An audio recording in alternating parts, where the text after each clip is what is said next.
In his inaugural address, UN Secretary-General António Guterres urged governments to end wars and to comply with the UN Charter and resolutions. The level of impunity in the world is politically indefensible and morally intolerable.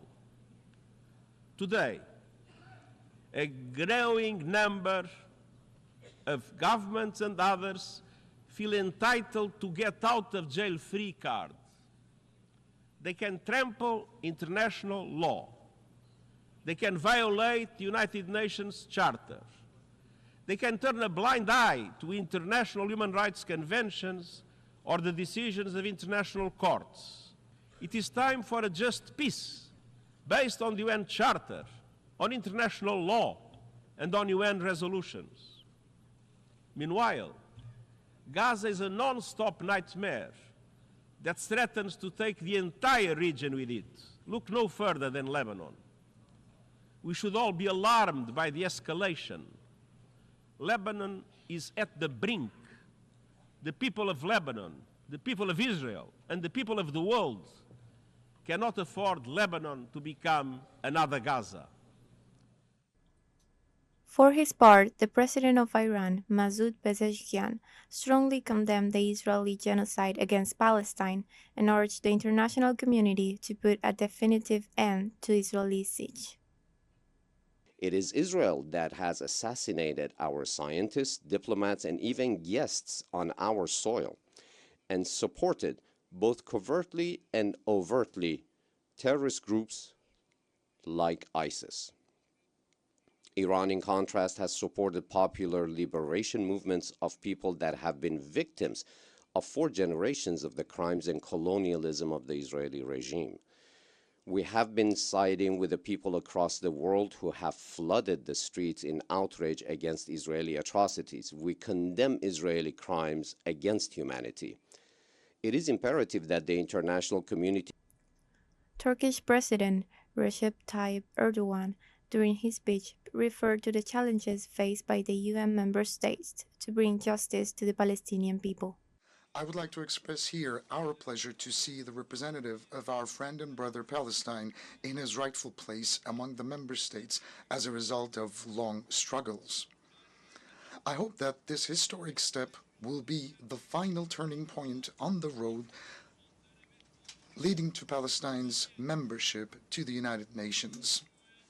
International justice cannot be left in the will of 5 privileged member states of the Security Council. And the most dramatic example to that is the war, the massacre that has been going on in Gaza for the last 350 days.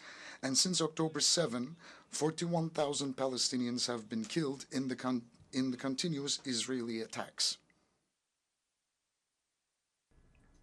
During his speech at the 79th session of the United Nations General Assembly, Brazilian President Luiz Inácio Lula da Silva condemned the humanitarian crisis currently taking place in Gaza at the hands of the Israeli regime. In Gaza and the West Bank, we are witnessing one of the greatest humanitarian crises in recent history, which is now spreading dangerously to Lebanon.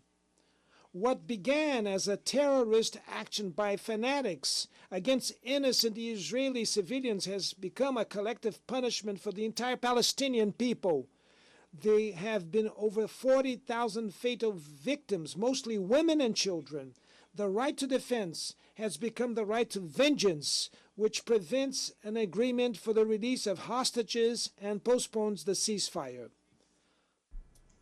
And addressing leaders at the UN General Assembly, the President of South Africa, Cyril Ramaphosa, warned that what Israel is perpetrating in Gaza is apartheid and called for respect for the principles of the UN Charter and for holding Israel accountable for its crimes in Palestine. We must end the suffering that Palestinians are being subjected to. We are called upon to uphold the principles of the UN Charter and to uphold consistently and in their entirety the fundamental tenets of international law. International law cannot be applied selectively. No one state is more equal than any other. During this first day, world leaders once again raised their voices to condemn the Israeli genocide perpetrated against Palestine, highlighting the responsibility of the United Nations as an international organization to achieve world peace. The 79th General Assembly of the United Nations will continue in session until September 30.